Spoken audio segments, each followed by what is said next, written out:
தெய்வத்தின் குரல் இரண்டாம் பாகம் விவாகம் செலவில் சாஸ்திரோக்தம். வயசு விஷயத்தில் சாஸ்திரோக்தமாக பண்ணுவதற்கு முன்னால் பண விஷயத்தில் சாஸ்திரோக்தமாக பண்ணுவதற்காவது இப்போதே ஆரம்பித்து விட வேண்டும். முன்னேயே சொன்னாற்போல் சாஸ்திரப்படி விவாகம் என்பது பணத்தை பற்றிய விஷயம் இல்லை.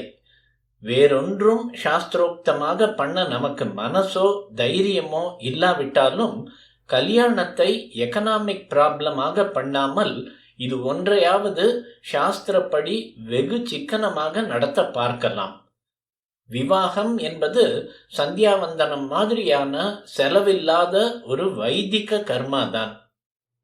இதில் நூதன தம்பதிக்கு, புது மணமக்களுக்கு புது வஸ்திரம், நூலே போதும், தங்கத்தில் லேசாக திருமாங்கல்யம், ரொம்பவும் நெருங்கின பந்துக்களை மட்டும் அழைத்து சாப்பாடு போடுவது, முகூர்த்த சமயத்தில் ஒரு மங்கள வாத்திய சப்தம் கேட்க பண்ணி அதற்காக ஏதோ கொடுப்பது, வாத்தியார் தட்சிணை ஆகியவற்றை மட்டுமே செய்தால் போதும். இது பூர்ணமாக சாஸ்திர சம்மதமானதுதான். இப்படி பண்ண ஒரு குமாஸ்தாவுக்கும் முடியாமல் போகாது. பணம் கொழித்தவர்களும் கூட தடபுடல் பண்ணாமல் இப்படி சிக்கனமாகவே பண்ண வேண்டும். ஏனென்றால் அவர்கள் பண்ணுகிற டாம்பிகம் மற்றவர்களுக்கு ஒரு கெட்ட பிரசிடென்ட், முன்மாதிரி ஆகிவிடுகிறது. ஆகையால் கச்சேரி, ஃபீஸ்ட் என்று தாங்கள் செலவிடக்கூடிய இந்த பணத்தை கொண்டு வசதி இல்லாத ஒரு ஏழை பெண்ணுக்கு கல்யாணம் பண்ணி வைக்க வேண்டும். இப்படி பண்ணினால் தண்ட செலவாக போகக்கூடியதை தர்ம கரன்சியாக மாற்றிக்கொண்டதாகும். ஒவ்வொரு பணக்காரரும் தம் பெண்ணுக்கு கல்யாணம் பண்ணுகிற போதே அதில் செலவை கட்டுப்படுத்தி இன்னொரு ஏழை பெண் கண்ணை கசக்காமல் வழி திறந்து விடலாம். மாஸ் உபநயனம் மாதிரியே பல பேருக்கு ஒரு பொது இடத்தில் பொது செலவில் கல்யாணங்கள் நடத்த ஏற்பாடு செய்யலாம். இதனால் அவரவருக்கும் செலவு நிரம்ப குறையும். இப்போதெல்லாம் கல்யாண மண்டபங்களின் வாடகையே பாதி செலவை விழுங்கி விடுகிறது என்கிறார்கள். எத்தனை சின்ன கல்யாணமானாலும் இக்கால பிளாட் குடித்தனத்தில் வீட்டிலேயே பண்ண முடியாதுதான். அதனால் தர்மிஷ்டர்கள் ஒன்று சேர்ந்து வசதி இல்லாதவர்களுக்காக அங்கங்கே சின்ன சின்ன கல்யாண மண்டபங்கள் கட்டித்தர வேண்டும். கல்யாணம் என்றாலே வெட்கப்பட்டு கொண்டு ஓடின பெண்கள் அப்புறம் கல்யாணம் ஆகுமா ஆகுமா என்று வாய் விட்டு கதறுகிற பரிதாப நிலை ஏற்பட்டு இப்போது நிலைமை முற்றி கல்யாணமே இல்லாமல் உத்தியோக புருஷியாக ஸ்வயேச்சையாக இருக்கலாம் என்று ஏற்பட்டிருக்கிறது.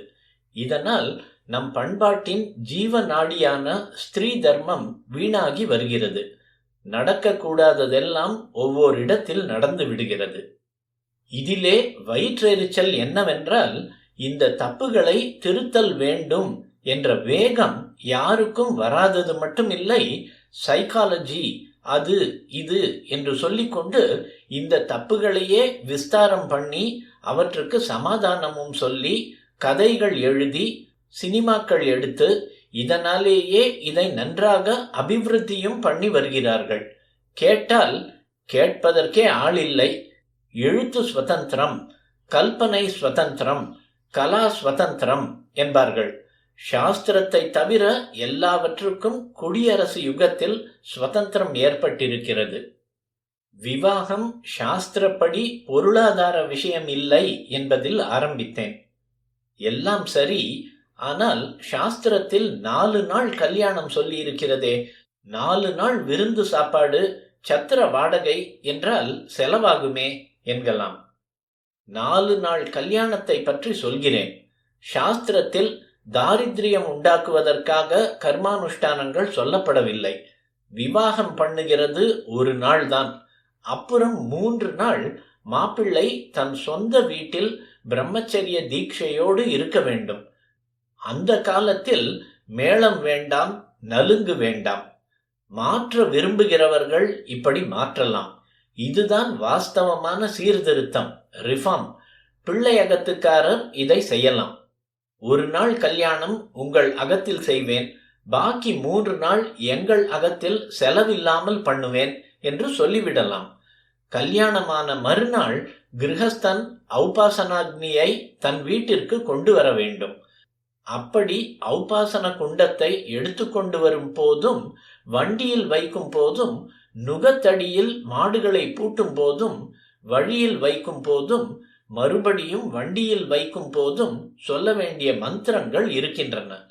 இப்பொழுது மந்திரோக்தமாகவே மோட்டாரிலோ ரயிலிலோ வைத்துக்கொண்டு வரலாம். அதனால் ஒரு தோஷமும் இல்லை. அந்த நாளில் பக்கத்து ஊர்களிலேயே சம்பந்தம் பண்ணி கொண்டிருந்தார்கள். அதனால் ஔபாசன குண்டத்தை கொண்டு போவது சௌகரியமாக இருந்தது. அல்லது 4 நாள் கல்யாணத்தை இன்னொரு விதம் பண்ணலாம். இப்பொழுது கல்யாணம் நடத்துகிற இடத்திலேயே பிள்ளையகம் என்று ஒன்று வைத்துக் கொள்கிறோமே, அங்கேயோ வாடகை அதிகமானால் யாராவது உறவினர் வீட்டிலோ 3 நாளும் பண்ண வேண்டியதை பண்ணலாம். யாரையும் சாப்பிட சொல்ல வேண்டாம். சம்பந்திக்கு கூட சாப்பாடு போட வேண்டாம். உபாத்தியாயருக்கு மட்டும் சம்பாவனை பண்ணினால் போதும். ஒரு நாளில் எல்லாவற்றையும் முடித்து விடுவது சாஸ்திர சம்மதம் இல்லை. விவாகத்துக்கு சம்வத்சர தீட்சை, அதாவது விவாகமாகி 1 வருஷம் பிரம்மச்சரிய நியமம், பிறகே சாந்தி கல்யாணம் என்கிற நிலைமை பிற்பாடு மாறி 4 நாளாவது இப்படி நியமத்தோடு இருப்பதாக ஏற்பட்டது. கழுதை கட்டெரும்பாக தேய்ந்து அப்புறம் கட்டெரும்பும் இல்லை என்று இப்போது நடப்பது போல் ஒரே நாளோடு தீர்த்துவிடக் கூடாது.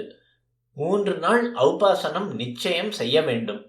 தெலுங்கர்கள் கல்யாணத்தில் வது வரர்கள், மணமக்கள் வெள்ளை நூல் வஸ்திரத்தை மஞ்சளில் நனைத்து கட்டிக்கொள்கிறார்கள். அது சிக்கனமாக இருக்கிறது. எத்தனை தனிகரானாலும் அதைத்தான் கட்டிக்கொள்ள வேண்டும் என்று வைத்துக் கொண்டிருக்கிறார்கள்.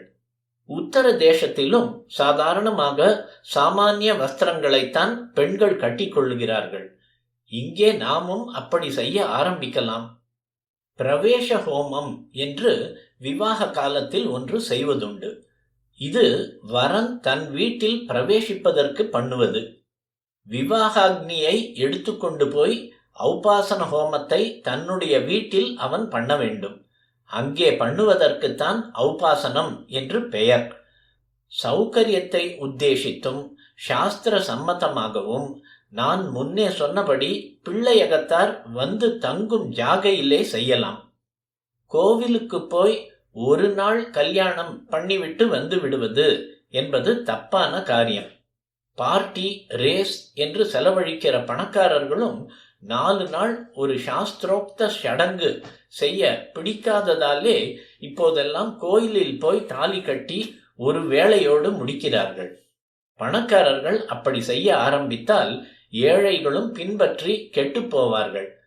நான் சொல்வதை அனுசரித்தால் 4 நாள் பண்ணுவதில் செலவு இல்லை.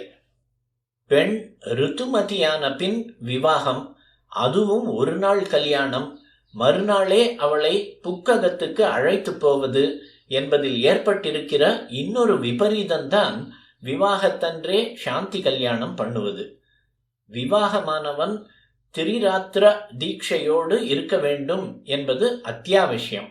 அதாவது 3 நாட்களும் பூர்ண பிரம்மச்சரிய நியமத்தை அனுஷ்டிக்க வேண்டும். பிரம்மச்சரியம் 8 விதம். எப்போதுமே பிரம்மச்சரியம் இருக்க முடியாதவனும் சிற்சில தினங்களில் அந்த நியமத்துடன் இருக்கும்படியாக இந்த 8 விதிக்கப்பட்டிருக்கின்றன. அதம பட்சமாக கல்யாணமான முதல் 3 தினங்கள் இப்படி இருக்க வேண்டும். இதுவும் போய் அன்றே நிஷேகம் என்பது மகா தோஷம். மறுபடி சம்பந்திகளை கூப்பிடுவது, சாப்பாட்டுக்கு செலவழிப்பது, மேளத்துக்கு செலவழிப்பது என்று இல்லாமல் ஒன்றாக பண்ணிவிடலாமே என்று இப்படிப்பட்ட தோஷத்தை செய்கிறார்கள். சாஸ்திரத்தில் இல்லாத தடபுடல்களை கொண்டு வந்துவிட்டு அப்புறம் இவைகளை தவிர்க்க வேண்டும் என்பதற்காக பெண்ணின் கல்யாணம் வரையில் அவளுடைய சகோதரனான பிள்ளையின் பூணூலை ஒத்தி போடுவது, கல்யாணத்தன்றே சாந்தி கல்யாணத்தையும் மந்திரோக்தமாக கூட இல்லாமல் பண்ணிவிடுவது என்றெல்லாம் முறை கெட்டு செய்து வருகிறோம்.